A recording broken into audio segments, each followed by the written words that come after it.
December 6, 2025. For the first time in history, Chinese carrier-based jets locked weapons radar on Japanese fighters, first for 3 minutes, then for a tense half hour. Suddenly, decades of rising tension turned real. Japan protested, Australia sounded alarms, and escalation felt dangerously close. What triggered this unprecedented standoff, and how did it break a fragile balance?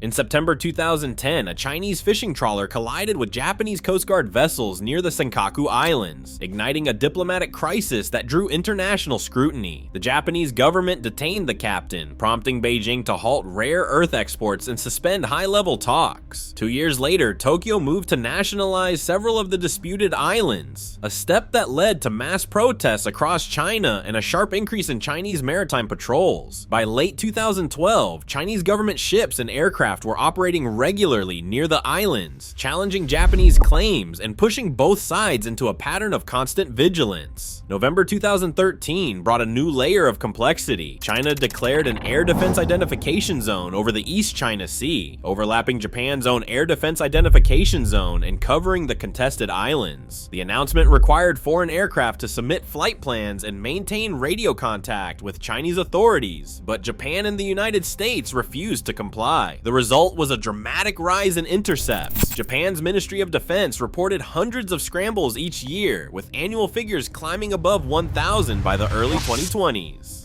F-15 jets of the Japan Air Self-Defense Force and Chinese fighters began shadowing each other routinely, sometimes flying within just a few dozen meters. Radio warnings and aggressive maneuvering became familiar, but both sides stopped short of using fire control radar. One near miss did draw headlines. In early 2013, a Chinese Navy vessel reportedly locked fire control radar on a Japanese destroyer and helicopter, prompting a strong protest from Tokyo. Yet, until December 2025, official records showed no instance of a Chinese military aircraft directing fire control radar at a Japanese jet. The encounters grew more frequent, but the threshold of direct weapons targeting in the air remained uncrossed.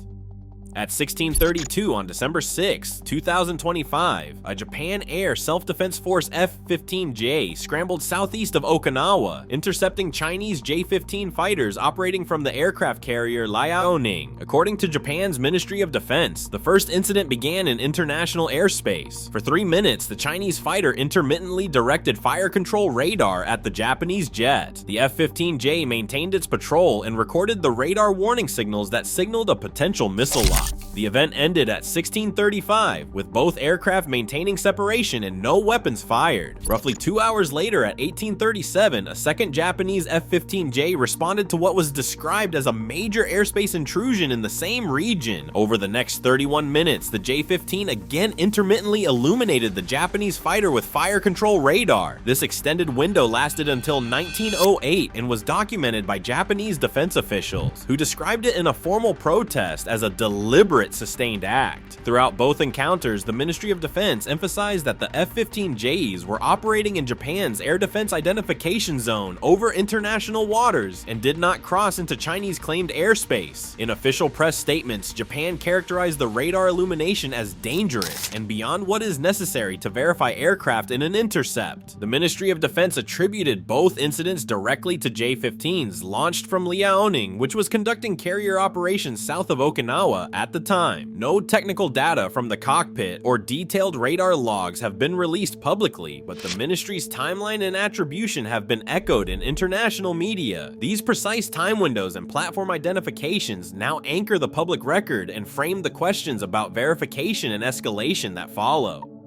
A modern fighter's radar is its most powerful tool, but not all radar signals carry the same message. In routine patrols, a search mode sweeps broad sections of sky, painting any aircraft in its path with low-intensity signals. This is the electronic equivalent of looking around, not aiming. Track while scan, abbreviated TWS, narrows the focus, allowing a radar to follow several targets at once while still searching. It is more attentive, but still keeps options open. The real threshold comes with single target track, abbreviated STT, when a radar beam locks tightly onto one aircraft. In this mode, the system gathers precise data for guiding missiles or guns. For a pilot in the target seat, the difference is immediate and unmistakable. Retired Japan Air Self-Defense Force pilot Satoshi Nakayama recalls the cockpit experience. He says that when search radar sweeps you, the warning receiver gives a simple ping, but when fire control radar locks on, there is a sharp tone, a bright symbol on the display, and you know you are being targeted. That is when you decide, do I stay? Do I maneuver? Do I call it in? Electronic warfare experts explain that most radar warning receivers can distinguish between search, track while scan, and single target track. A brief blip might be ignored, but a sustained fire control lock triggers urgent audio and visual cues. In December 2025, Japanese pilots would have heard and seen these alerts for minutes at a time. The technical distinction between a search sweep and a weapons lock is not academic. STT mode means the other side has the targeting data needed to launch a missile. It is a deliberate, high-stakes signal, one that both pilots and defense ministries treat very differently from routine tracking.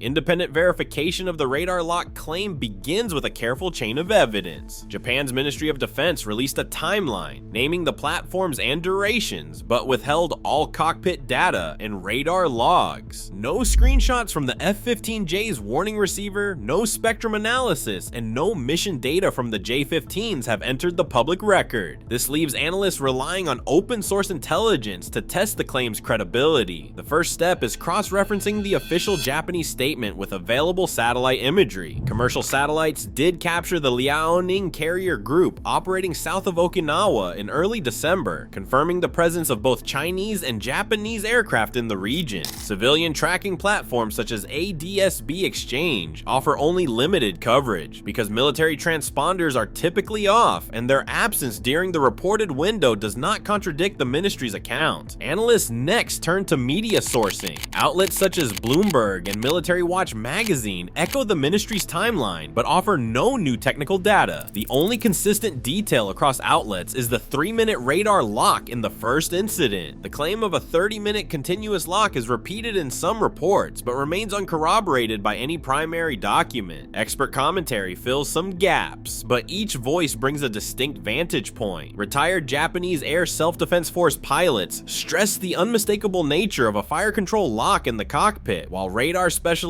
note that modern warning receivers can distinguish between search and targeting modes if the threat library is up to date. Analysts with backgrounds in Chinese military doctrine often highlight the lack of Chinese sensor releases and caution against overinterpreting diplomatic statements. Every expert, regardless of affiliation, is working without access to raw censored data or mission tapes. In the end, the proof chain is incomplete. Open source intelligence confirms the broad outlines, location, platforms, and timing, but cannot independently verify the radar modes or duration. Without public release of cockpit logs, spectrum captures, or mission data, the specifics of the radar lock remain anchored to official statements and interpreted through the biases of available experts. This absence of direct evidence shapes the leverage and limits of diplomatic response.